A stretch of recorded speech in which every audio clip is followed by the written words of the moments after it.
In the gleaming showroom of Morrison Luxury Motors, Chen was about to confront the very industry that had consumed her life savings through her family's endless manipulation. What started as a strategic visit to understand the luxury car business took a shocking turn when she came face to face with her destiny as a future automotive empire builder. Chen wasn't your typical 18-year-old with a mysterious fortune at her disposal.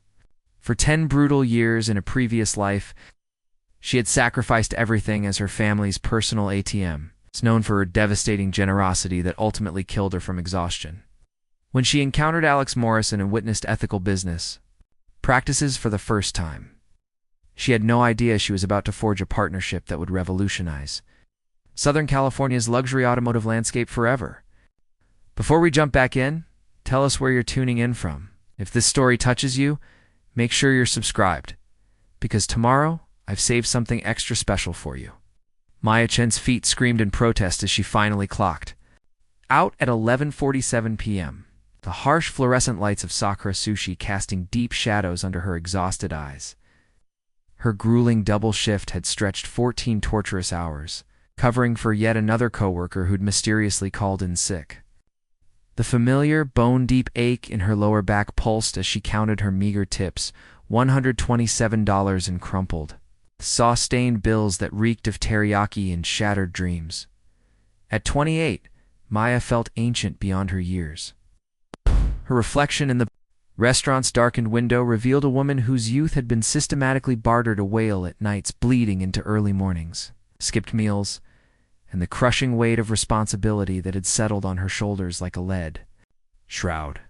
She'd been grinding since 16. Every hard-earned paycheck vanishing into the bottomless abyss of her family's manufactured emergencies. Her phone erupted as she pushed through the glass doors into the cool Los Angeles night. The caller ID sent ice through her veins. "Mom, Maya, Heisey, where are you?" Linda Chen's voice carried that sickeningly familiar edge of manufactured panic that had conditioned Maya to respond like a trained animal. "Danny's car payment is overdue again. The dealership has been calling non-stop." Maya closed her eyes, leaning against her battle-scarred 2009 Honda Civic, with 200,000 brutal miles and a transmission that wheezed like a dying man. It was hers one. Of the precious few possessions that hadn't been sacrificed on the altar of Danny's endless wants. "Mom, I just survived a 14-hour shift. Can we please discuss this tomorrow?" "Tomorrow?" Linda's voice spiked into that guilt-weaponizing tone that had become the cruel soundtrack of Maya's adult existence. "The late fees are accumulating. You know how ruthless these dealerships are? And Danny has that crucial job interview next week. He absolutely needs the car to make the right impression." Amaya nearly burst into bitter laughter. Danny had been having these mythical job interviews for 3 solid years, each one demanding a new wardrobe, fresh haircut, or some other expense that mysteriously became Maya's financial burden. His gleaming BMW lounged in their parents' driveway like a $80,000 monument to Maya's stupidity. Constant reminder of every time she'd said yes when she should have screamed no. How much? The words escaped before she could stop them, defeat already poisoning her voice. "But Maya, this is absolutely the final time, I swear. Danny is genuinely turning his life around. He's been consulting with this business mentor about launching his own company, the final time." Maya repeated the hollow promise like a prayer she'd abandoned believing in long ago. How many final times had there been? The first car win. Danny turned Aiden just a small loan to help him reach community college. The second car when he demolished the first one insurance would handle most of it, Linda had sworn. The third car, when he'd supposedly outgrown the second, upgrading to the BMW, because image is everything in business. Each time, Maya had convinced herself it was an investment in her little brother's future. Each time, she'd believed Linda's empty assurances that Danny was finally ready for responsibility. Each time, she'd been devastatingly wrong. "I'll transfer it tonight," Maya whispered, her finger mechanically opening her banking app. The screen's cold glow revealed her account balance, $2,247. After this transfer, she'd have $247 to survive. Until her next paycheck, she was fortunate enough to get shifts. You're such an incredible sister, Maya. Such a devoted daughter. Family protects family, right? This is what we do for each other. But as Maya's finger trembled over the transfer button, she wondered when anyone had ever protected her. Had Danny ever sacrificed for her dreams? When had her parents ever inquired about her life, her hopes, her soul-crushing exhaustion? The transfer completed with a soft electronic chime that sounded like a funeral bell. Maya stared at her phone screen, watching her life savings dissolve into digital nothingness, funding another chapter of Danny's perpetual adolescence. The drive home dissolved into a blur of streetlights and crushing regret. Maya's eyelids felt weighted with concrete, her body running on autopilot as muscle memory navigated familiar intersections. She'd made this same drive thousands of times, always after brutal shifts, always exhausted, always wondering when her real life would finally begin. She thought about the photography, equipment collecting dust in her closet, the camera she'd purchased 3 years ago with dreams of starting her own business, never touched because there was always another crisis, another payment, another emergency demanding her attention and her money. She thought about the art classes she'd yearned to take, the trip to Japan she'd planned but never booked, the life that existed only in the tiny margins of everyone else's needs.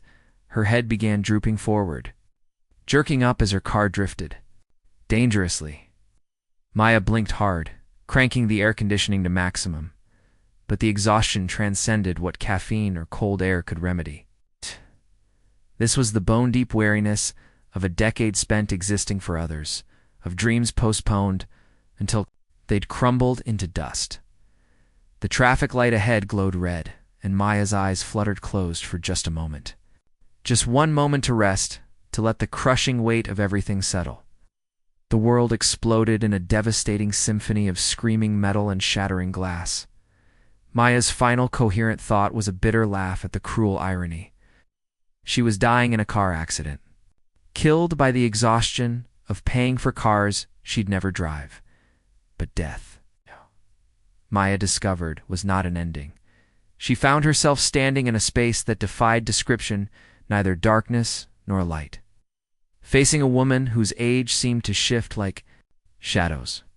Jennifer Walsh, though Maya somehow knew the name, without introduction, smiled with infinite compassion and terrible wisdom. "Hello, Maya." Her voice carried the weight of eternity and the gentleness of a mother's lullaby. "You've carried such a crushing burden for so long." "I'm dead." It wasn't a question. Yes, but death is not always permanent. Jennifer's eyes held depths that reminded Maya of still water and ancient knowledge. Some souls are granted choices, especially those who have given so much of themselves that they've forgotten who they truly are. Maya felt an strange peace settling over her, the first real rest she'd known in years. What kind of choice? The choice to return, to live again, with the knowledge of what was and the power to choose what will be. Jennifer's form shimmered, becoming substantial, then ethereal, like heat waves rising from summer pavement. But no, this second chances come with their own price. Changing your path means confronting truths that may be more painful than the life you lived. Maya thought of Danny's BMW, of her empty bank account, of the years stretching ahead filled with identical sacrifice and exhaustion. Then she thought of her camera, gathering dust, and the dreams she'd buried under the crushing weight of family. Obligation. I want another chance. Jennifer's smile was both heartbreaking and beautiful. Then wake up, Maya Chen. Wake up and choose differently this time. I want another chance.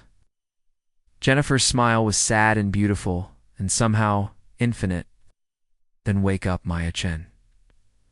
Wake up and choose differently this time.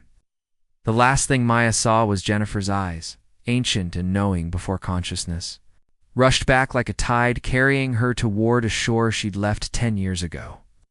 Maya's eyes snapped open to the sound of her mother's voice calling from downstairs, but something was wrong. The voice was younger, brighter, carrying none of the weary edge that had developed over the years of Danny's endless crises. Sunlight streamed through familiar curtains she hadn't seen in a decade. "Maya, birthday girl, come down." "For breakfast, birthday girl." Maya bolted upright, her heart hammering as she took in her surroundings. Her childhood bedroom surrounded her like a time capsule. The purple wall she'd painted at 16.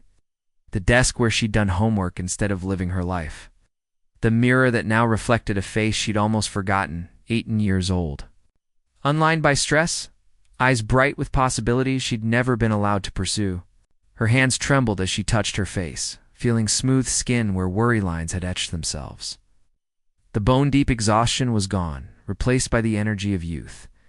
But her mind remained crystal clear, with 10 years of memories that hadn't happened yet. Jennifer Walsh's parting words echoed in her consciousness. Wake up and choose differently this time. The familiar sounds of her family preparing breakfast drifted up from below her father's quiet movements, her mother's bustling energy, and underneath it all, Danny's voice. 15 years old and already skilled in the art of manipulation, she now recognized with devastating clarity. Maya swung her legs out of bed, marveling at the absence of the chronic back pain that had plagued her adult life. Every sensation felt hyper-real, as if her senses had been sharpened by the weight of knowledge. She knew exactly what would happen. This morning, her parents would present her with a modest gift, probably clothes or books, while discussing Danny's need for transportation to his summer job at the mall. They'd frame it as a family investment, a way to help Danny build character and responsibility. In her first life, she'd eagerly agreed to help with the down payment on Danny's first car. Seeing it as her duty as the older sister, she'd worked extra shifts at the local cafe, convinced that family meant sacrifice, that love meant giving until it hurt. This time would be different. Maya dressed quickly in clothes that felt like costumes from another era, then made her way downstairs. The kitchen scene unfolded exactly as her memories predicted. Her mother Linda bustling around the stove. Her father Robert sitting quietly with his newspaper and coffee.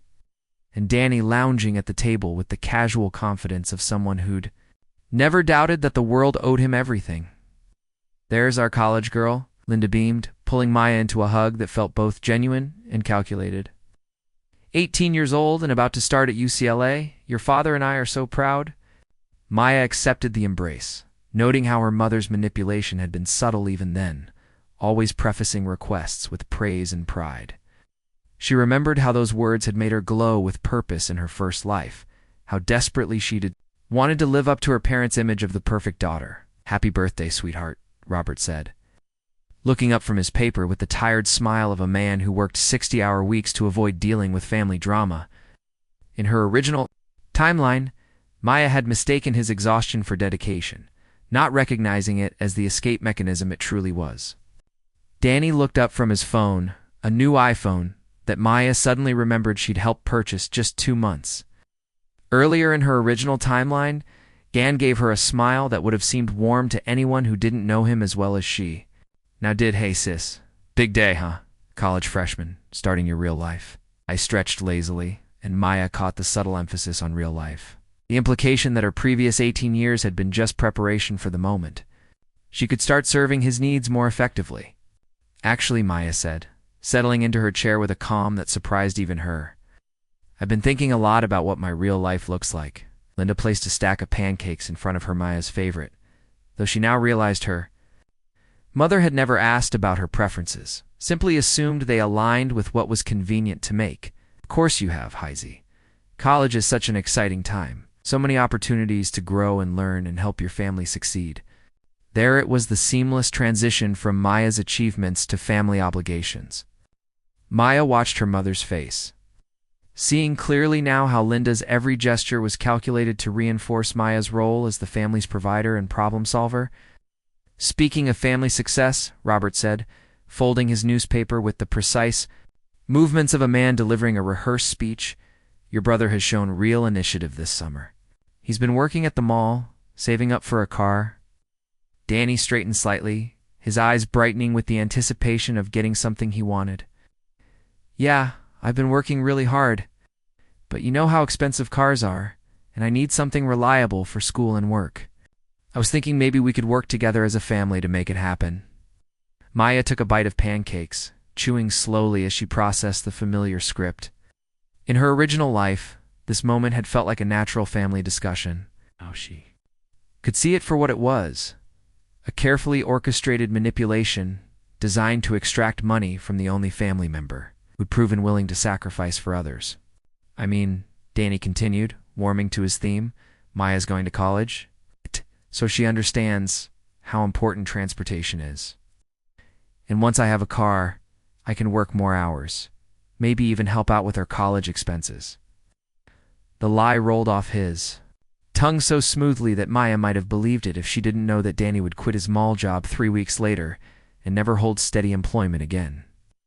Linda clasped her hands together, her expression radiating maternal concern. Would be such a wonderful way for you two to support each other. Maya, you've always been so responsible with money, and Danny's finally showing the maturity we've hoped for. Maya set down her fork and looked around the table at her family. She saw her father's averted gaze, the way he retreated into silence rather than address the inequality being proposed. She saw her mother's manipulative hope, the assumption that Maya's compliance was a given. She saw Danny's entitled expectation, his absolute certainty that his sister existed to smooth his path through life. In her first life, this moment had sealed her fate. She'd agreed to contribute half the down payment, convinced that helping Danny was an investment in family harmony. She'd worked extra shifts, skipped meals, and ignored her own needs to fund the first of many cars she'd never drive. No, Maya said quietly. The single word dropped into the kitchen like a stone into still water, creating ripples of confusion. And disbelief? No. Linda's smile faltered as if Maya had spoken in a foreign language. I won't be contributing to Danny's car fund, Maya continued, her voice growing stronger with each word. I'm going to focus on my own education and future. Danny's expression shifted from confusion to injured disbelief. But Maya, we're family. We help each other. You're right, Maya agreed, meeting his gaze steadily. Family should help each other. When have you ever helped me, Danny? The question hung in the air like a challenge. Danny's mouth opened and closed, his usual smooth answers failing him in the face of Maya's unexpected directness. Linda recovered first, her voice taking on the wounded tone that had always devastated Maya's resolve. Maya, I don't understand this selfishness. This isn't how we raised you. Family takes care of family. Family does take care of family, Maya agreed. But taking care doesn't mean one person sacrifices everything while others take everything. I'm 18 years old, and I'm going to start living like it. She stood up from the table, her pancakes half finished, and looked at her family with eyes that saw them clearly for the first time. The hurt and confusion on their faces might have weakened her resolve in her original life.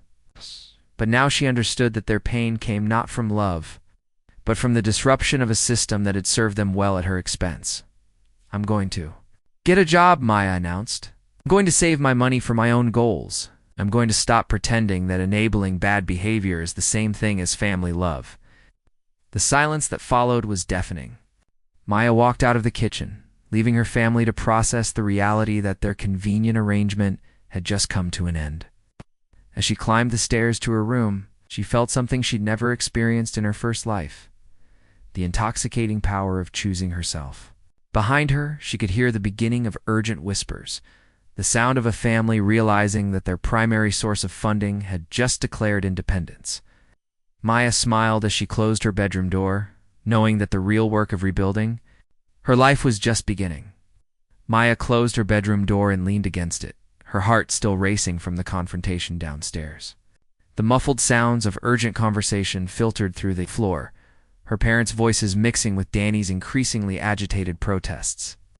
She could imagine the scene: her mother pacing the kitchen, her father retreating further behind his newspaper, and Danny working himself into one of his theatrical displays of wounded innocence. In her first life, the guilt would have driven her back downstairs within the hour, apologizing and offering to reconsider. Now Maya felt only a strange sense of liberation, as if she'd finally exhaled after holding her breath for 10 years. She pulled out her phone, a basic model her parents had given her for safety and staying in touch, which she now recognized as tools for accessibility and guilt delivery. Her finger hovered over a contact she hadn't thought about in years: Grace Chen. Her paternal grandmother had always been the family outlier, speaking her mind when others stayed silent, asking uncomfortable questions that everyone else preferred to ignore. In Maya's original timeline, Grace had grown increasingly vocal about the family dynamics as the years passed. But by then, Maya had been too deep in the pattern to listen. Maya dialed the number, praying it was still the same after all these years. Grace's voice was stronger than Maya remembered, less weathered by age and disappointment. Nye, it's Maya. Ah, Maya. Happy birthday, Salbal. How does it feel to be 18? Maya smiled at the endearment little treasure that Grace had used since Maya was small, different than I expected. Nye, can I come visit you today? I need to talk to someone. There was a pause, and Maya could almost see her grandmother's sharp eyes narrowing with interest. Grace had always been perceptive, able to read family undercurrents that others missed or chose to ignore. Of course. Come for lunch. I'll make your favorite dumplings. Maya's throat tightened at the memory of her grandmother's tiny apartment, filled with the smell of home-cooked food and the warmth of someone who actually listened. I'll be there in an hour. Preparing and narrating this story took us a lot of time, so if you are enjoying it, subscribe to our channel. It means a lot to us. Now back to the story. The conversation downstairs had grown more heated, punctuated by the sound of Danny's voice rising to the whining pitch that usually preceded one of his emotional breakdowns. Maya grabbed her purse and slipped out through the back door, avoiding the kitchen entirely. Grace lived in a modest apartment complex in Chinatown, the same unit she'd occupied since Maya's grandfather died 15 years earlier. Maya had always loved visiting here, the walls covered with family photos spanning decades, the small shrine to her grandfather, and the sense of peace that seemed to emanate from her grandmother's very presence. Grace opened the door before Maya could knock, her silver hair neatly pinned back and her dark eyes bright with curiosity. At 78, she moved with the careful precision of someone who'd learned to make every motion count. You look different, Grace said without preamble, studying Maya's face with uncomfortable intensity. Older, sadder. What happened? Maya followed her grandmother into the small kitchen, where the familiar smell of pork and chive dumplings filled the air. They tried to get me to pay for Danny's car again. Again, Grace's eyebrows rose. Has this happened before? Maya caught herself, remembering that in this timeline, the car discussion had been the first attempt. I mean, they want me to help pay for his first car, for his job and school. Grace made a dismissive sound as she stirred the filling for the dumplings. That boy hasn't worked a full day in his life. What job? Some part-time thing at the mall. But Nye. Maya hesitated, then decided on honesty. I said no. I told them I wouldn't help pay for it. Grace's hands stilled for a moment. Then she turned to face Maya fully. Good. The simple word hit Maya like a wave of relief. Good, Salbal. I have watched your parents spoil that boy for 15 years. I have watched them expect you to sacrifice and give and work while he takes and takes and takes. Grace's voice carried decades of frustration. I have been waiting for someone in this family to say enough. Maya felt tears threatening. They made me feel like I was being selfish. It's like family means. Family means everyone contributes according to their ability and receives according to their need. Grace interrupted firmly. Not one person working like a mule while another lives like an emperor. Your parents immigrated here so their children could have opportunities, not so one child could be a servant to the other. Grace pulled out a chair and gestured for Maya to sit. Tell me, what do you want to do with your life? Maya blinked, caught off guard. When was the last time someone had asked her about her wants rather than her obligations? Maybe start my own company someday. I want to take photography classes, travel, see the world beyond work and family crises. Then do those things. Grace's matter-of-fact tone made it sound simple. But I need money. College is expensive. And if I don't help the family, how much money do you have saved? Grace asked. About $3,000. Maya had been working part-time since 16. And unlike in her original timeline, where every dollar had disappeared into family emergencies, she'd managed to save most of her earnings. Grace nodded approvingly, then disappeared into her bedroom. When she returned, She carried a worn leather envelope that Maya recognized her grandmother's emergency fund, built coin by coin over decades of careful savings. Night, what are you doing? I have been saving this money for 30 years, Grace said, settling back into her chair. Waiting for the right time, the right purpose. I think I just found it. She opened the envelope and pulled out a thick stack of bills. This is $15,000. It's yours, but with conditions. Maya's mouth fell open. Nye. I can't, you can, and you will. But you will use it wisely. You will invest in your education, your future, your dreams. You will not give 1 penny to your brother's car fund or any other scheme your parents devise. And most importantly, Grace's eyes grew intense. You will promise me that you'll never again sacrifice your future for someone else's comfort. Maya stared at the money, her mind reeling. In her first life, she'd never known Grace had these savings. Her grandmother had been marginalized, dismissed as old-fashioned, her opinions discounted by parents who preferred to enable rather than address hard truths. Why? Maya whispered. Grace reached across the table and took Maya's hands in hers, her skin paper-thin but warm. Because I see something in you today that I've never seen before. Strength, clarity, the courage to choose yourself. I've been waiting 18 years for you to find that strength. Maya felt the tears come then, not from sadness, but from relief. Someone understood. Someone saw the unfairness, the imbalance, the crushing weight of expectations that had been placed on her shoulders since childhood. Your parents will be angry, Grace warned. Danny will throw tantrums. They will try to make you feel guilty, selfish, ungrateful. But you remember this. Choosing to live your own life is not selfish. It's necessary. Maya wiped her eyes and looked down at the money again. Hey, $15,000 wasn't just cash.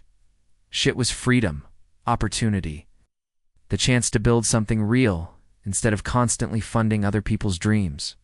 There's something else, Maya said, her voice gaining strength. I know this might sound crazy, but I have some ideas about investments. Things that are going to be big in the next few years. Grace's eyes twinkled with interest. Oh, tell me. Maya took a deep breath, then began explaining her knowledge of cryptocurrency, tech stocks, and market trends that wouldn't emerge for months. Grace listened without skepticism, nodding thoughtfully as Maya outlined her plans. You sound very certain about these predictions, Grace observed. I am. I can't explain how, but I know these investments will pay off, if I can just get started. Grace was quiet for a long moment, studying Maya's face.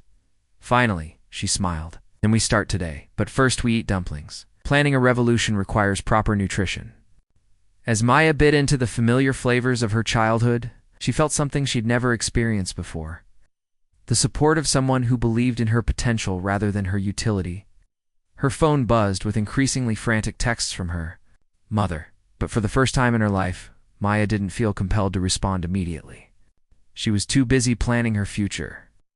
3 weeks later, Maya stared at her laptop screen in Grace's apartment, hardly believing the numbers. Her carefully placed investments: Bitcoin at $400, Tesla stock before the surge, a small biotech company that would revolutionize cancer treatment, had already netted her $45,000. Combined with Grace's seed money and her own savings, Maya now had over $60,000 at her disposal. The market gods smile upon you, Sowball, Grace observed from her kitchen chair, where she'd taken to monitoring Maya's trades with the intensity of a day trader, though I suspect this has less to do with gods and more to do with knowledge. Maya closed the laptop, her mind already turning to the next phase of her plan. Nay, I need to learn about the luxury car business. Really learn it, not just buy and sell. Grace raised an eyebrow. Going to buy yourself a fancy car to spite your brother? No, Maya said, surprising herself with the clarity of her vision. I'm going to understand the industry well enough to own it someday. That afternoon, Maya drove her reliable Honda to Morrison Luxury Motors in Beverly Hills. The dealership gleamed like a temple to automotive excellence. Its floor-to-ceiling windows showcasing Lamborghinis, Ferraris, and other machines that cost more than most people's homes. She'd researched Alex Morrison extensively, third-generation owner, reputation for ethical business practices, and according to industry magazines, one of the most respected dealers on the West Coast. Maya had dressed carefully for this visit. Professional, but not trying too hard. Confident, but not presumptuous. She'd learned in her first life that presentation mattered in business, though back then she'd been too exhausted to put the knowledge to use. The showroom's marble floors reflected the afternoon light as Maya wandered among the vehicles, noting the careful staging, the strategic placement of luxury accessories, the way each car was positioned to catch light and attention. A few salespeople glanced her way but dismissed her quickly. Too young, probably just window shopping. Can I help you with something?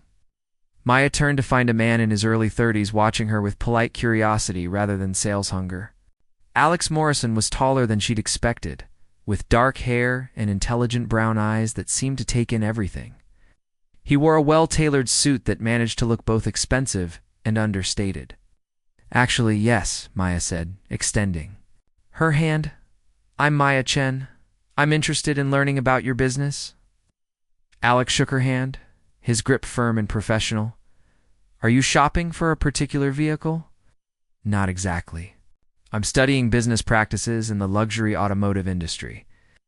I was hoping you might have a few minutes to answer some questions about how you've built your reputation. Something shifted in Alex's expressions. Surprise, maybe, or curiosity. Most people your age are interested in driving fast cars, not understanding the business behind them. I'm not most people, Maya replied with a smile that she hoped conveyed confidence without arrogance. Alex studied her for a moment, then glanced around the showroom. It's a slow afternoon. Come on, let's talk in my office. His office occupied a corner of the showroom's second level, with floor-to-ceiling windows that offered a view of the entire sales floor. The space was professional, but personal, with family photos mixed among industry awards and framed articles about Morrison Motors. Community involvement. So, Alex said, settling behind his desk. What specifically do you want to know? Maya had prepared for this question, but now, sitting across from the man who would become crucial to her future, she felt a strange nervousness. I'm interested in how you've maintained ethical standards in an industry known for aggressive sales tactics. Your customer satisfaction ratings are extraordinary. Alex's eyebrows rose slightly. You've done your homework. I believe in being prepared. Your grandfather started with a single used car lot, and you've grown to 5 locations while maintaining a reputation for honesty. That's unusual in this business. My grandfather taught me that your reputation is the only thing you truly own in business, Alex said, leaning back in his chair. Everything else, inventory, locations, even money, can be lost or stolen. But if people trust you, you can rebuild anything. Maya nodded, filing away the wisdom. How do you balance that philosophy with the need to be profitable? It's an interesting question. Alex studied her with growing curiosity. Most 18-year-olds aren't thinking about profit margins and business philosophy. Are you planning to open a dealership? Maya felt her heart skip. This was the moment of truth. Eventually, yes. I know it sounds ambitious for someone my age, but I have some capital, and I'm serious about learning the industry from the ground up. Alex was quiet for a long moment, his expression unreadable. Capital is one thing, experience is another. This business requires understanding everything from financing to insurance to customer psychology. Most people who think they want to sell luxury cars have no idea what they're getting into, which is why I'm here, Maya said. I want to learn from someone who's done it right. Before Alex could respond, Maya's phone buzzed with an urgent text from her mother. Family emergency. Danny had an accident. Come home now. Maya's blood chilled as the memory crashed over her. This was the day Danny had borrowed his friend's Mustang and wrapped it around a light pole, totaling the car and racking up thousands in damages. In her original timeline, she'd rushed home immediately, spent her emergency fund on repairs, and taken on credit card debt to cover the rest. Is everything all right? Alex asked, noticing her expression. Maya looked up from her phone, her resolve crystallizing. My family is having a crisis. They expect me to drop everything and fix it with my checkbook. And are you going to? Maya turned off her phone and slipped it into her purse. No, I'm going to finish our conversation and let them handle their own problems for once. Alex's expression shifted to something that might have been respect. That takes courage. It takes boundaries, Maya corrected, with steel in her voice. Say something I'm finally learning to maintain. Her phone erupted again with frantic buzzing. Maya declined the call without hesitation and turned back to Alex with unwavering focus. Where were we? You were explaining customer psychology. Alex's expression transformed, revealing the first genuinely warm smile she'd witnessed from him. You know what? I respect your priorities completely. Customer psychology is about recognizing that people don't simply purchase cars, they're buying dreams. Status symbols, solutions to problems they might not even realize they have. For the following hour, Alex generously shared invaluable insights about inventory management, customer relationship cultivation, and the delicate balance between luxury service and profitable operations. Maya absorbed every single word like a sponge, occasionally posing questions that demonstrated both authentic curiosity and surprisingly sophisticated understanding. You've clearly given this tremendous thought, Alex observed as their conversation began winding down. Most people who walk through those doors talking about opening a dealership have nothing but vague fantasies and zero concrete plans. You seem to possess both crystal clear vision and solid strategy. Maya's phone had been buzzing relentlessly. Throughout their entire conversation, texts and missed calls accumulating like digital quicksand. I genuinely appreciate you taking this time to talk with me. Would it be possible to schedule another conversation sometime? I have additional questions about financing structures and vendor relationships. Alex handed her his business card with deliberate care. Call my assistant next week. We'll arrange something. He paused, studying her with renewed intensity. Maya, can I ask you something personal? Of course. If your family emergency, are you absolutely certain you're making the right choice by not responding? Maya thought of Danny's face when his manipulation tactics failed, of her mother's weaponized guilt campaigns, of 10 brutal years spent sacrificing her dreams for other people's manufactured problems. I'm completely sure. Some emergencies are only emergencies because people have been systematically enabled to believe someone else will always solve their problems. Alex nodded slowly with genuine respect. Wise words from someone remarkably young.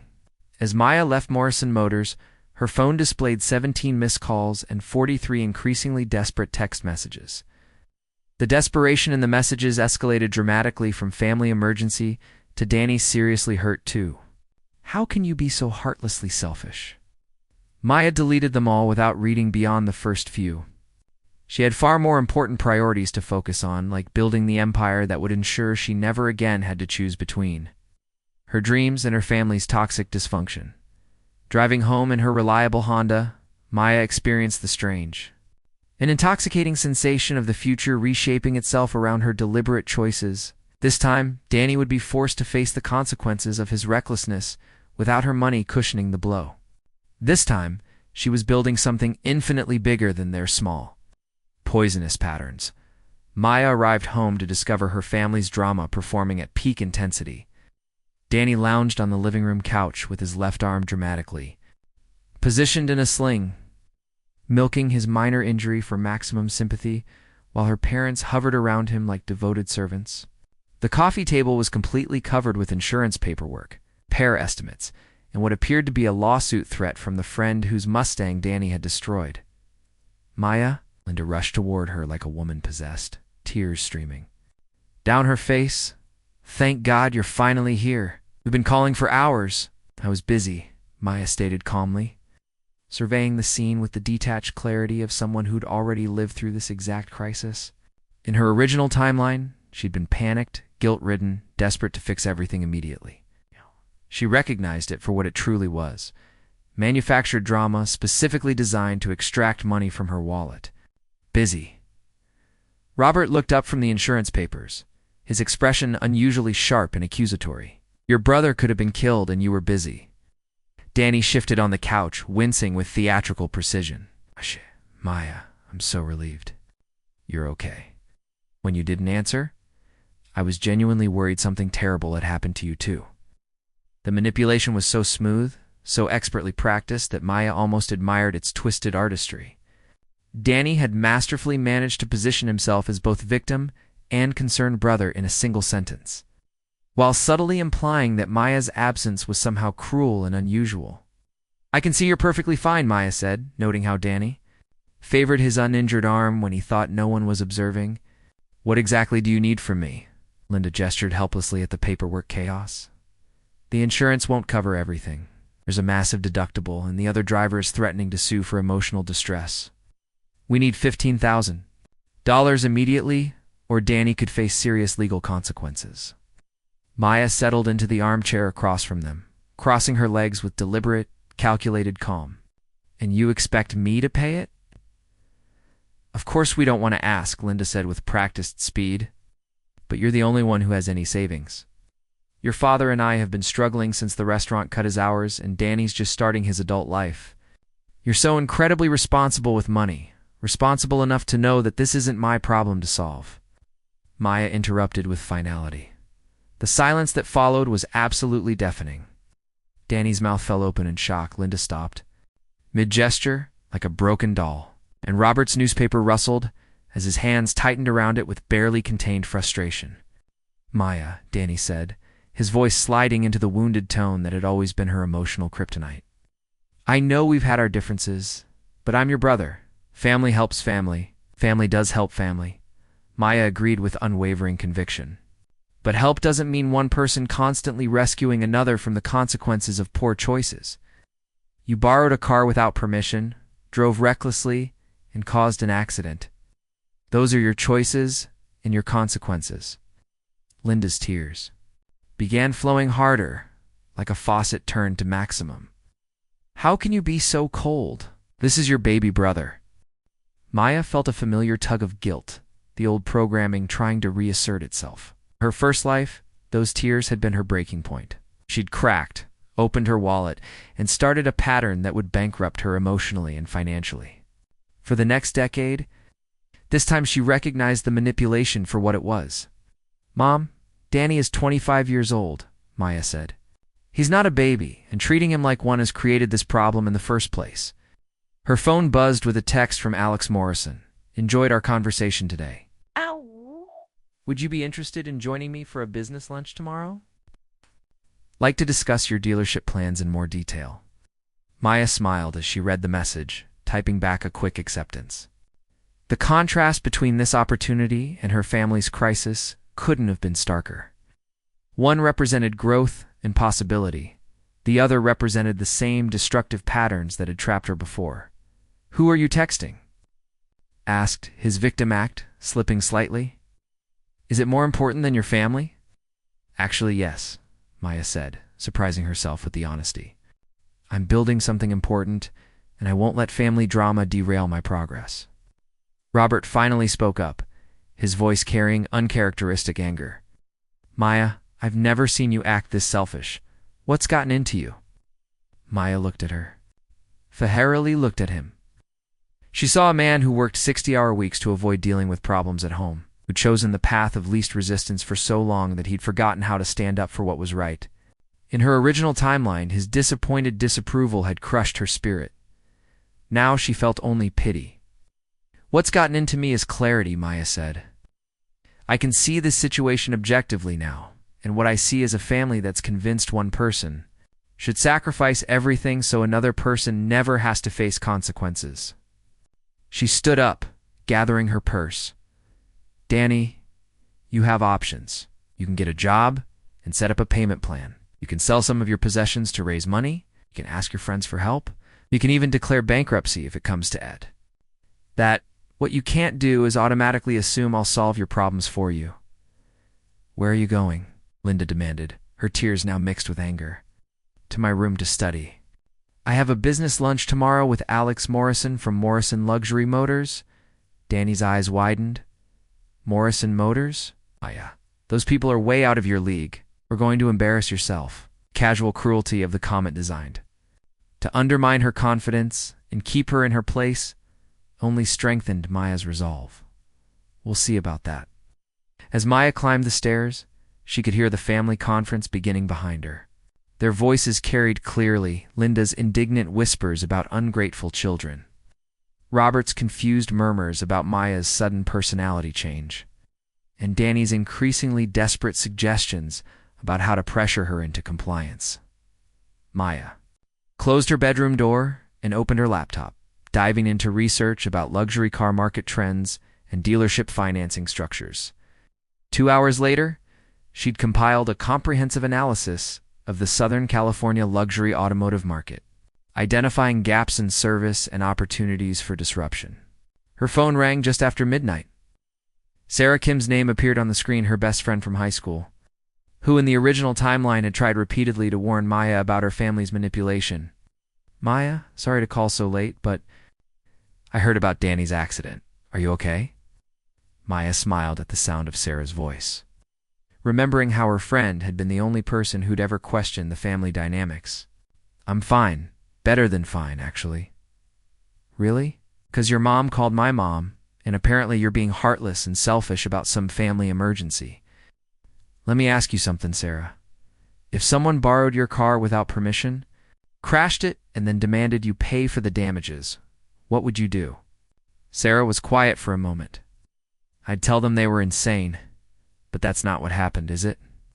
"Actually, it's exactly what happened." "Does? With extra guilt and family obligation thrown in?" "Oh."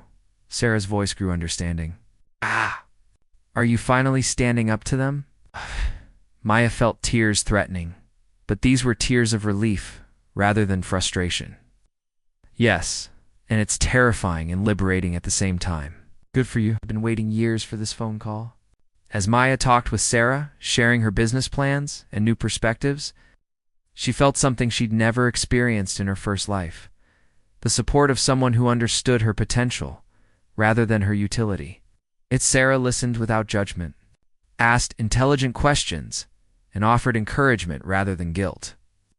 When Maya finally hung up, she felt centered and strong. Tomorrow's lunch with Alex would be another step toward building her empire.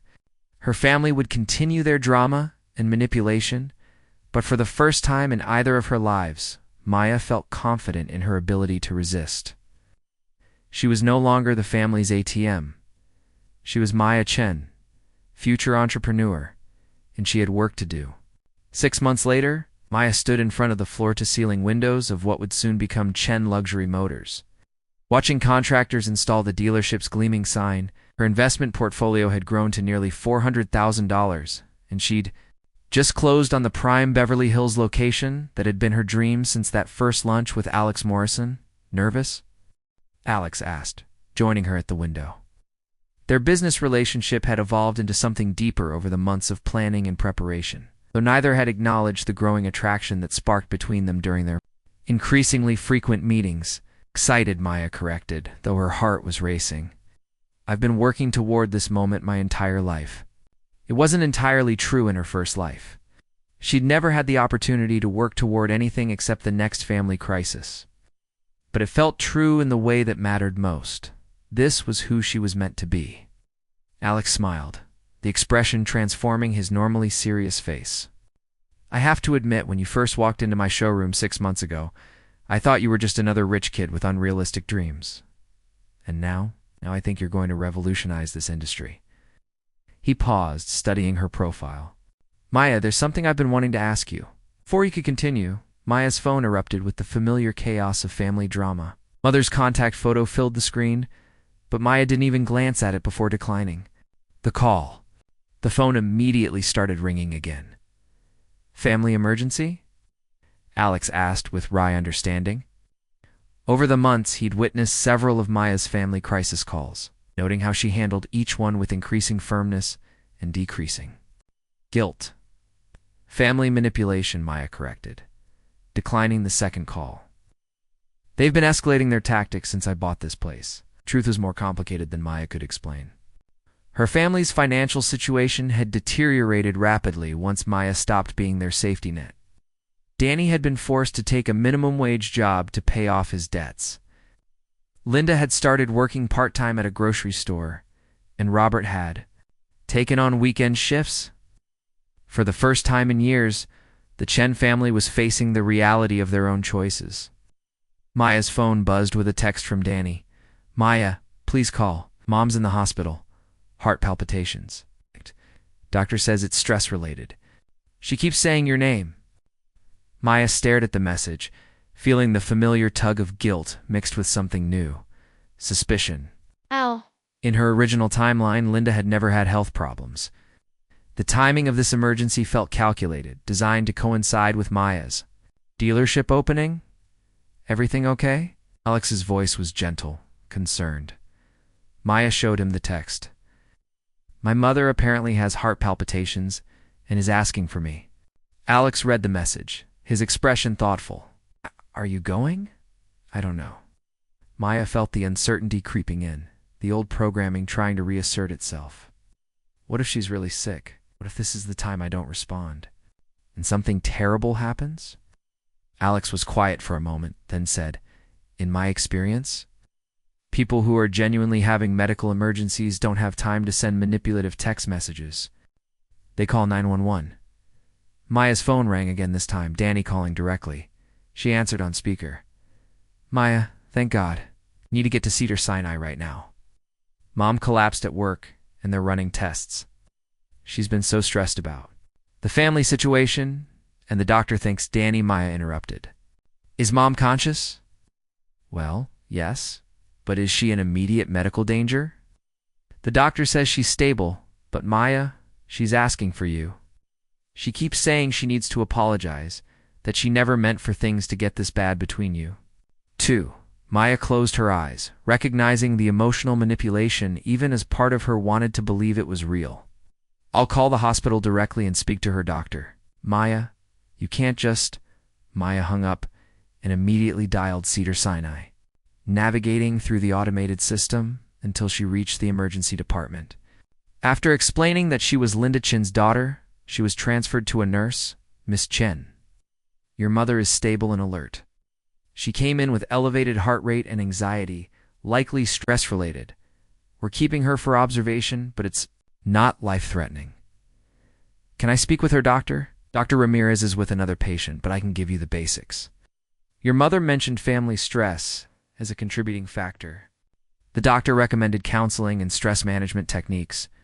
She should be discharged tomorrow if her levels stabilize. Maya thanked the nurse and hung up, feeling both relieved and frustrated. Real but not life-threatening, the perfect. Manipulation crisis. Hospital confirmed she's stable, Maya told Alex. Stress-related, not dangerous. Alex nodded. And how do you feel about that? Maya considered the question seriously. Guilty that my boundaries caused her stress. Angry that she's using health issues to manipulate me. Sad that our relationship has come to this. She paused. But not guilty enough to abandon everything I've built, to rush to her bedside. That sounds like growth to me. Maya's phone buzzed with another text, this time from her father. Your mother is asking for you. Please come. We can work this out as a family. Maya stared at the message, then made a decision that surprised even her. She typed back, I'll visit tomorrow after the doctor releases her. We can talk then, but I won't be guilted into abandoning my business opening. Alex watched her type, respect clear in his expression. You know, I've been in business for over a decade and I've never seen someone handle family pressure with as much grace as you do. It doesn't feel graceful. It feels like I'm constantly fighting a war where the weapons are guilt and obligation. Maybe, Alex said, but you're winning. Maya looked out at her dealership again, at the space that represented everything she'd worked for, everything she'd refused to sacrifice. Alex, what were you going to ask me earlier? He moved closer, his presence warm and steady beside her. I was going to ask if you'd have dinner with me tonight, not as business partners, but as more than that. Maya turned to face him, fully seeing her own feelings reflected in his eyes. Is that a good idea? We're going to be working together? Probably not, Alex admitted. But I've been thinking about it for months, and life's too short to let good opportunities pass by. Maya thought about opportunities, the ones she'd missed in her first life, the ones she was creating in this one. She thought about her mother. In the hospital, using health scares to maintain control. She thought about Danny, who would probably never change unless forced to face consequences. She thought about a life built on other people's needs versus a life built on her own choices. Yes, she said simply. Alex's smile was radiant. Yes, yes to dinner. Yes to seeing where this goes. Yes to choosing what I want instead of what's expected. Maya felt a sense of freedom that went beyond romance, beyond business success. She was finally living her own life. Her phone buzzed. Again with another family crisis message, but Maya silenced it without reading. Tomorrow, she would visit her mother, set clear boundaries, and continue building her empire. Tonight, she was going to have dinner with a man who saw her potential. Rather than her utility, for the first time in either of her lives, Maya Chen was putting her own happiness first. Maya stood behind the gleaming reception desk of Chen Luxury Motors, watching the last customer of their spectacular opening week drive away in a new Maserati. The dealership had exceeded every projection 15 sales in 5 days, with a waiting list for 3 more vehicles. Tommy Rodriguez, her head mechanic, was already talking about hiring additional staff to handle the service demand. "Boss, you seeing these numbers?" Tommy called from his service bay, grease-stained but grinning. "We're going to need that expansion. Space sooner than we thought." Maya smiled, feeling the deep satisfaction of a plan executed flawlessly. Alex had been right. Her combination of ethical business practices and genuine customer service was revolutionizing the local luxury market. Word was spreading that Chen Motors treated every customer like family, regardless of their budget or background. Her phone buzzed with a text from Sarah. Saw the article in the Times business section. Young entrepreneur disrupts luxury auto market. I'm framing it.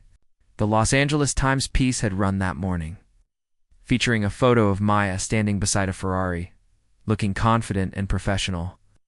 The article praised her innovative financing options and community outreach programs, positioning her as a rising star in the automotive industry. But success, Maya was learning, came with its own set of problems. Her office phone rang, and Maya's assistant Jennifer announced, "Maya, there's a Marcus Thompson here to see you. Says he's from Thompson Automotive Group." Maya's blood chilled. Marcus Thompson, the rival dealer who in her original timeline had tried to destroy her reputation through whisper campaigns and predatory business practices, she'd hoped to avoid. His attention longer, but the Times article had apparently forced his hand. Send him in. Marcus Thompson entered her office like a man marking territory. 60-something, silver-haired, and radiating the kind of aggressive confidence that came from decades of crushing smaller competitors. He wore a suit that cost more than most people's cars and a smile that never reached his eyes. "Miss Chen," he said, settling into the chair across from her desk without invitation. "Quite the impressive little operation you've got here, Mr. Thompson. What can I do for you?" Direct. I like that. Marcus glanced around her office, taking in the family photos, business awards, and the view of the bustling service department.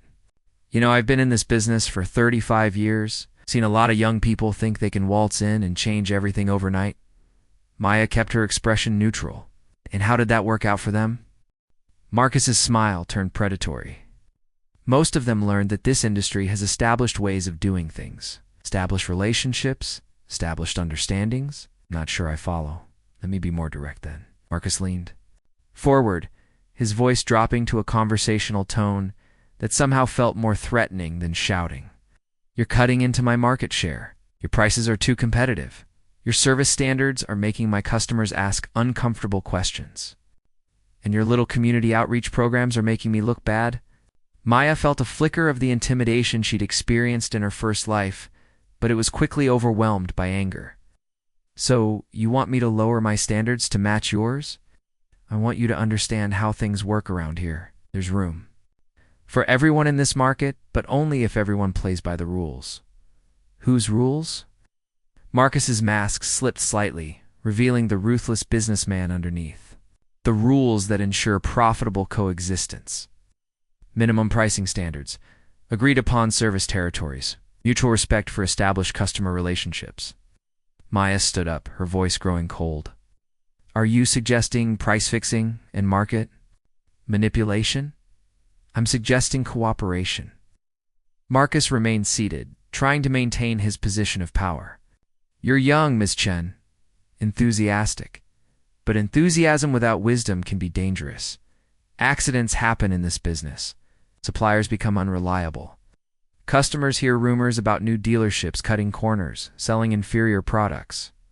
The threat was clear, even wrapped in business speak. Maya felt the familiar surge of fear, but this time it was accompanied by something new. Fury. "Mr. Thompson, I think our meeting is over." Marcus stood slowly, straightening his jacket. "Think about what I've said, Miss Chen. This industry has a way of humbling people who think they're special." He paused at the door. "By the way, interesting article in the Times. Your family must be very proud." The comment hit like a physical blow. Maya's family hadn't contacted her since her mother's hospital visit 2 weeks ago. Visit that had ended with Linda screaming about ungrateful daughters and Robert retreating into silence while Danny made increasingly wild accusations about Maya's stolen money. After Marcus left, Maya sat in her office, feeling the weight of isolation settling over her. Success was supposed to feel better than this. She had everything she'd dreamed of: a thriving business, financial independence, respect in her industry, but she felt more alone than ever. Her phone rang. Alex's name appeared on the screen. "Hey, beautiful, how was your day?" Maya felt some of the tension leave her shoulders. "Complicated. Marcus Thompson paid me a visit." The welcoming committee arrives. Alex's voice grew serious. "What did he want?" Let's explain the rules of cooperation. It's implied threats about what happens to people who don't cooperate. Standard Thompson operating procedure. "Maya, you need to be careful. He's destroyed smaller dealerships before how? Supplier pressure, customer rumors, regulatory complaints. He has connections throughout the industry." Alex paused. "Do you want me to come over? We can talk strategy." Maya was about to agree when her assistant knocked on her door. "Maya, your brother is here. He says it's urgent." Maya's heart sank. "Alex, I'll call you back. Family crisis. Incoming." Danny entered her office looking worse than she'd ever seen him. His usual confident swagger was gone, replaced by genuine desperation. His clothes were wrinkled, his hair unkempt, and his eyes held a wild quality that made Maya's stomach clench with foreboding. "Maya, thank God you're here. I need your help." "Danny, what's wrong?" "I'm in trouble. Real trouble this time." He collapsed into the chair Marcus had vacated, his hands shaking. "Remember that loan I took out for Mom's medical bills?" One from Jerry Castellanos. Maya's blood froze. Jerry Castellanos, a loan shark who operated on the fringes of legality. In her original timeline, Danny had borrowed from him repeatedly, each time digging the family deeper into debt and danger. "How much?" $50,000. But with interest and late fees, it's up to $75,000. Now, Danny's voice cracked. "Maya, he's threatening to hurt Mom and Dad if I don't pay by Friday. He knows where they live, where they work. He showed me pictures of Dad leaving his job site." Maya felt the familiar crushing weight of family obligation, but this time it was mixed with genuine fear. Loan sharks didn't make empty threats. "Why didn't you come to me sooner?" "Because I thought I could handle it. I had a business deal lined up, a sure thing, but it fell through, and now..." Danny broke down, years of entitlement cracking to reveal genuine terror. "Maya, I know I've been a terrible brother. I know I've taken advantage of you, but please, I'm begging you. Don't let them hurt Mom and Dad because of my mistakes." Maya stared at her brother, really seeing him for perhaps the first time. Not the manipulative golden child or the entitled, spoiled brat, but a frightened young man who'd finally run out of options and people to exploit. "Danny, even if I wanted to help, I don't have $75,000 in liquid cash. Everything I have is invested in the business, but you could get it, right? Loan against the dealership or something?" Maya felt the old programming trying to reassert itself, the voice that said family comes first, that she was responsible for everyone's welfare. But she also heard Alex's voice, Grace's wisdom, and her own hard-won understanding of boundaries. "I'll help," she said finally, "but with conditions." Maya looked at her brother's desperate face and felt the weight of a decision that would define their family's future. "I'll help with the loan shark situation, but Danny, this is the absolute last time, and there are non-negotiable conditions." Danny's relief was palpable. "Anything. I'll do anything. First you enter therapy and complete a full program. Second, you get a job and maintain it for at least 6 months. Third, you sign a legal document acknowledging that this payment comes with the understanding that I will never again be responsible for your debts or choices. Danny nodded frantically. Yes, absolutely. Maya, you're saving our family. I'm saving Mom and Dad, Maya corrected. This isn't about saving you from consequences. It's about protecting innocent people from your choices. But even as Maya spoke, she felt a nagging suspicion. The timing, the desperation, the convenient targeting of their parents, it all felt orchestrated. In her original timeline, Danny had been a master manipulator, but never this desperate, never this genuine seeming. Maya spent the next day liquidating investments and arranging a business loan, the financial maneuvering leaving her exposed and vulnerable. She'd worked so hard to build her security, and now she was risking it all based on Danny's word. That evening, she met Jerry Castellanos at a downtown cafe, the kind of public place that provided safety through visibility. Castellanos was exactly what she'd expected: expensive suit, hiding predatory instincts, smile that never reached his eyes, and an air of casual menace that made her skin crawl. "Miss Chen," he said, settling across from her with coffee. He wouldn't. "Drink, your brother speaks very highly of you." "Let's get this over with," Maya said, sliding an envelope across the table.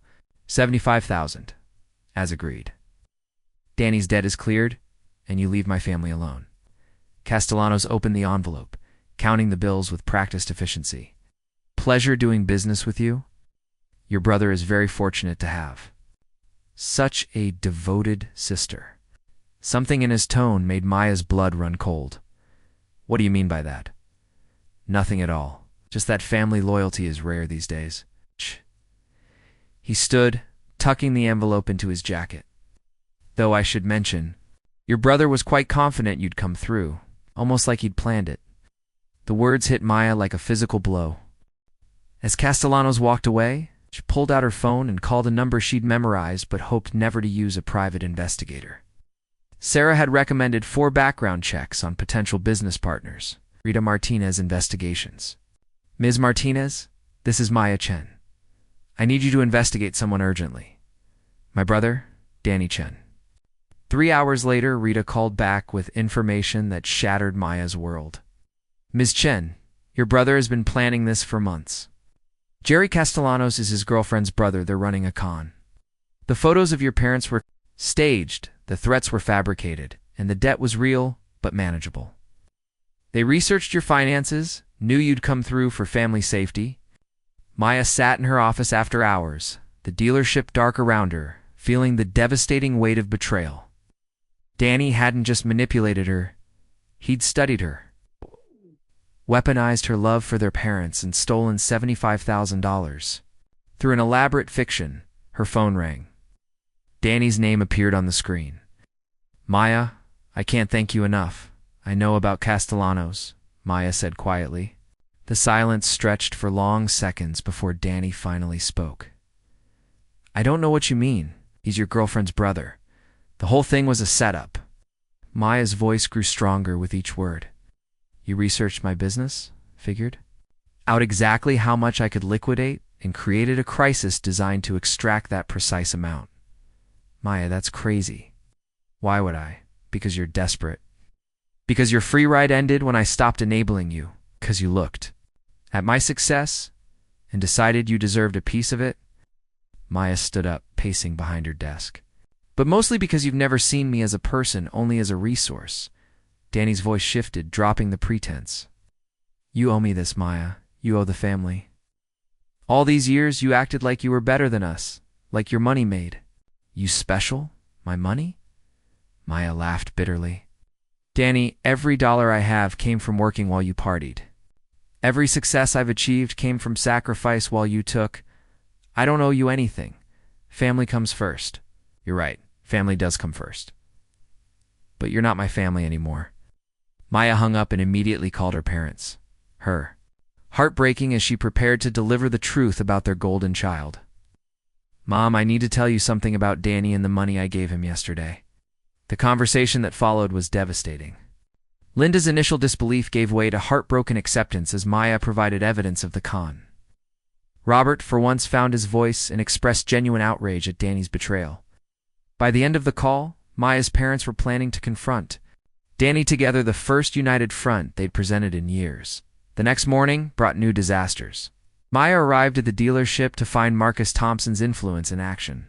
Her primary parts supplier had canceled their contract overnight, claiming quality concerns. 2 potential customers had called to cancel orders, citing rumors about financial instability. Most devastating of all, the city had received an anonymous tip about zoning violations that would require expensive modifications to remain in operation. "Boss, what's happening?" Tommy asked, finding Maya staring at the stack of cancellation. "Notices. First the parts supplier, now this zoning thing. It's like someone's targeting us." Maya thought about Marcus Thompson's parting words, his threats wrapped in business speak. "Someone is targeting us, Tommy. The question is, what we're going to do about it." Her phone buzzed with a text from Alex. "Heard about your supplier issues? Thompson's making his move. We need to talk strategy. Can you meet me at Morrison Motors?" In an hour? As Maya drove across town, she reflected on how quickly her empire could crumble. Danny's betrayal had cost her $75,000 and shattered her faith in family bonds. Thompson's attacks threatened everything she'd built professionally. She'd felt more isolated than ever, surrounded by enemies and uncertain who she could trust. But as she pulled into Morrison Motors' parking lot, Maya realized something important. She wasn't the same person who died in a car accident from exhaustion and exploitation. She'd survived family betrayal, business threats, and the crushing weight of choosing herself over toxic loyalty. Alex was waiting for her in his office, his expression serious but supportive. "Maya, we need to talk about Thompson, but first, are you okay? You look like you haven't slept." Maya sank into the chair across from his desk, suddenly exhausted. "Danny conned me out of $75,000. The loan shark was fake, the threats were lies, and I fell for it because I still wanted to believe my family could change." Alex's expression darkened with anger. "Maya, I'm so sorry. Thompson is systematically destroying my business relationships. At this rate, I'll be bankrupt within a month." "No," Alex said firmly. "You won't be, because you're not fighting this alone anymore." For the first time in days, Maya felt a flicker of hope. "What do you mean?" Alex leaned forward, his eyes intense.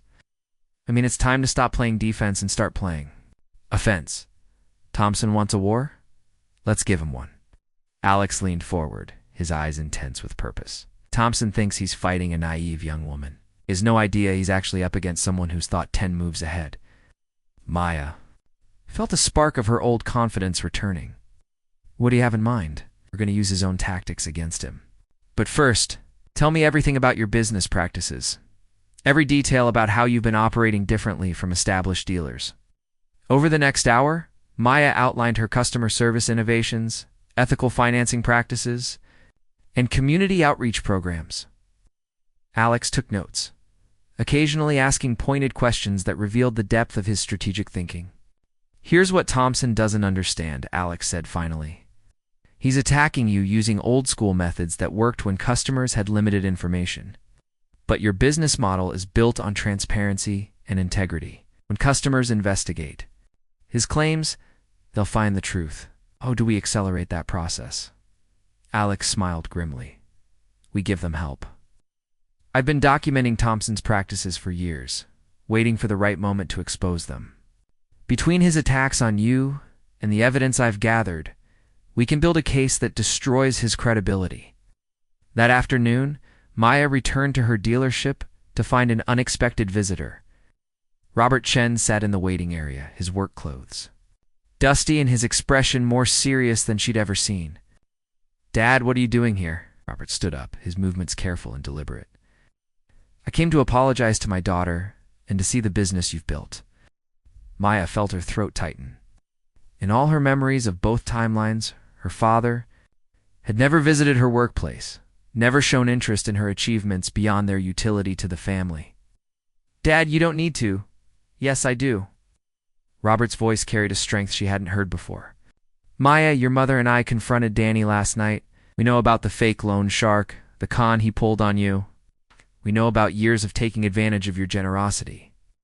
They walked through the dealership together, Robert asking, thoughtful, questions about her business model, her employees, and her plans for expansion. Maya found herself explaining not just the mechanics of running a dealership, but her vision for changing industry standards. "You've built something remarkable here," Robert said as they concluded the tour. "And I'm ashamed that it took your brother's betrayal for me to see how we failed you as parents." "Dad, let me finish." Robert turned to face her fully. "I've been a coward, Maya. I let your mother's favoritism continue because it was easier than confronting the truth. I let you sacrifice your dreams because it solved our problems. I stood by while Danny learned that manipulation and entitlement were acceptable ways to treat family." Maya felt tears threatening. "I never needed you to be perfect, Dad. I just needed you to see me. I see you now. And I'm proud of who you've become, despite our failures as parents." Robert paused, his voice growing stronger. "Your mother is in therapy, individual and family counseling. She's finally ready to acknowledge the damage her favoritism caused." Before Maya could respond, Tommy approached from the service bay. "Hey, boss. Sorry to interrupt, but there's someone here from the state licensing board. Says there's been a complaint about our certification practices." Maya exchanged a look with her father. Mopson's next move. The licensing inspector was thorough but fair, examining Maya's documentation and procedures with professional detachment. After 2 hours, he found no violations. In fact, he noted that Maya's standards exceeded state requirements in several areas. "Ms. Chen, I have to ask, do you have any idea who might have filed this complaint?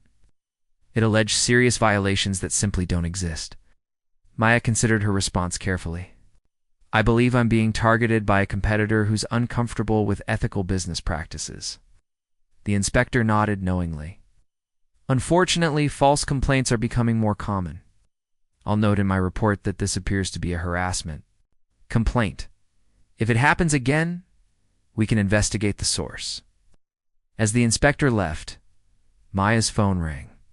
Alex's name appeared on the screen. "Maya, turn on Channel 7 News. Now." Maya found the remote and switched to the local news station. A reporter stood outside Thompson Automotive Group's main location, speaking into the camera with barely contained excitement. Sources within the automotive industry have provided Channel 7 with evidence of systematic fraud at Thompson Automotive Group, including falsified vehicle histories, predatory lending practices, and attempts to manipulate local zoning boards to target competitors. Maya watched in amazement as the report detailed Thompson's illegal practices, featuring interviews with former employees and defrauded customers. The evidence was overwhelming: documents, recorded conversations, and testimonials that painted Thompson as exactly the predator Maya knew him to be. Her phone buzzed with a text from Alex. Turns out Thompson made a lot of enemies over the years. They just needed someone to give them cover to speak out. Your ethical practices gave them that courage. The next morning brought a flood of new customers, many specifically seeking out Maya's dealership after learning about Thompson's practices. The licensing board cleared her completely and launched an investigation into Thompson's operations. Most satisfying of all, her original parts. Supplier called to reinstate their contract, apologizing for being pressured into the cancellation. "Boss," Tommy called from the service bay, grinning broadly. "We're going to need that expansion space sooner than we thought. I've got 3 new applications for mechanic positions, and we're booked solid for the next month." Maya stood in her showroom watching customers examine vehicles while her team provided the kind of honest, ethical service that was becoming her trademark. Her phone displayed a text from Grace. "Saw the news. Your grandfather would be proud. When do I get to see this empire you've built?" Another text came from Sarah. "Thompson Automotive stock down 40% this morning. Yeah, Chen, destroyer of corrupt car dealers. I love it." But the text that meant the most came from an unexpected source, Linda Chen. "Saw the news about your business success and the man who tried to hurt you. I'm proud of you, and I'm sorry it took me so long to say it. Would you like to have lunch this week? I'd like to hear about your dreams, the ones I never asked about before." Maya stared at the message, feeling a complex mix of emotions. Her mother's favoritism and manipulation had damaged their relationship deeply. But Linda's acknowledgement of fault and genuine interest in Maya's life represented something Maya had thought impossible, the potential for real change. That evening, Maya sat in Alex's office as they reviewed the day's developments. Thompson's empire was crumbling under the weight of exposed corruption, while Maya's business was thriving beyond her wildest projections. "You know," Alex said, reaching across his desk to take her hand, "when you first walked into my showroom a year ago, I thought you were ambitious but naive. I never imagined you'd single-handedly revolutionize the industry's ethics standards." Maya smiled, thinking about Jennifer Walsh's words about second chances and their costs. "I had some advantages. I knew what not to do, because I'd seen the consequences of doing it wrong." Speaking of advantages, Alex said, his expression growing serious, "I have something to ask you." 1 year later, Maya stood on the balcony of her third dealership location, watching the sunset paint the Los Angeles skyline in shades of gold and amber. Chen Luxury Motors had grown beyond her wildest projections. 3 locations, 50 employees, and a waiting list of customers drawn by their reputation for integrity and innovation. "Admiring your empire?" Alex asked, joining her on the balcony with 2 glasses of champagne. Maya smiled, accepting the glass and noting how the diamond on her left hand caught the light. Alex's proposal 6 months earlier had been perfectly timed after Thompson's complete downfall. After her family had begun genuine healing, after Maya had proven to herself that she could build something lasting and meaningful. "Our empire," she corrected, clinking glasses with her fiancé. "I couldn't have done this without you," could have, Alex said seriously. "You would have found another way. It's who you are. Maya, someone who finds solutions when others see only problems." From the street below, Maya could see Tommy directing the installation of a new sign, Rodriguez Custom Restoration. True to her promise to lift others up, Maya had helped her head mechanic achieve his dream of opening his own specialty shop. Tommy's success had become a model for her employee development program, which now included tuition assistance and small business loans for qualifying team members. Maya's phone buzzed with a text from Grace, "Family dinner at 6. Don't be late." The idea of family dinner would have been impossible a year ago, when Maya's boundaries had created a civil war within the Chen household. Therapy had worked small miracles. Linda had learned to express love without manipulation. Robert had found his voice and become Maya's strongest supporter, and even Danny, after months of individual counseling and genuine consequences, was slowly rebuilding relationships based on respect rather than exploitation. "Ready to go?" Alex asked, checking his watch. "Your grandmother will never forgive us if we're late for Robert's dumplings." They drove through Beverly Hills in Alex's Tesla, past the shuttered remains of what had once been Thompson Automotive Group's flagship location. Marcus Thompson had fled to Arizona after criminal charges were filed, his empire dissolved, and his reputation destroyed. Maya felt no satisfaction in his downfall, only relief that his predatory practices could no longer harm others.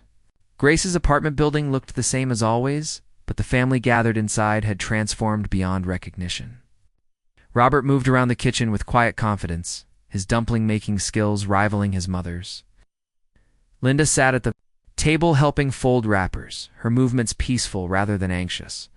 Most remarkably, Danny was there too, thinner, humbler, wearing the uniform of the auto parts store where he'd worked steadily for 8 months. "Maya." Grace embraced her granddaughter warmly, then turned to Alex with mock sternness. "You, young man, are you treating my Sal Ball properly?" "I'm trying my best, Mrs. Chen," Alex replied, with the easy smile that had won over Maya's family completely. "Good, because if you hurt her, I have a very sharp cleaver and no fear of prison at my age." The family dinner unfolded with an ease that would have been unimaginable in Maya's first life. Robert shared stories from his job site, Linda talked about her volunteer work at a literacy center, and Danny quietly described his plans to eventually return to school for automotive technology training. "Maya," Danny said during a pause in conversation, "I wanted to thank you again for the recommendation letter you wrote for my scholarship application." Maya nodded, still cautious, but hopeful. Danny's transformation had been genuine but gradual months of therapy, steady employment, and humble acknowledgement of his past behavior.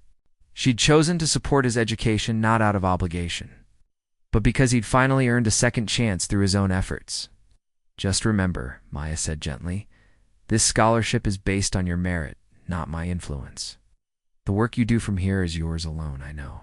And Maya, I know I can never really make up for what I took from you all those years, but I want you to know I see it now. I see how hard you worked, how much you sacrificed, and how badly I treated your generosity."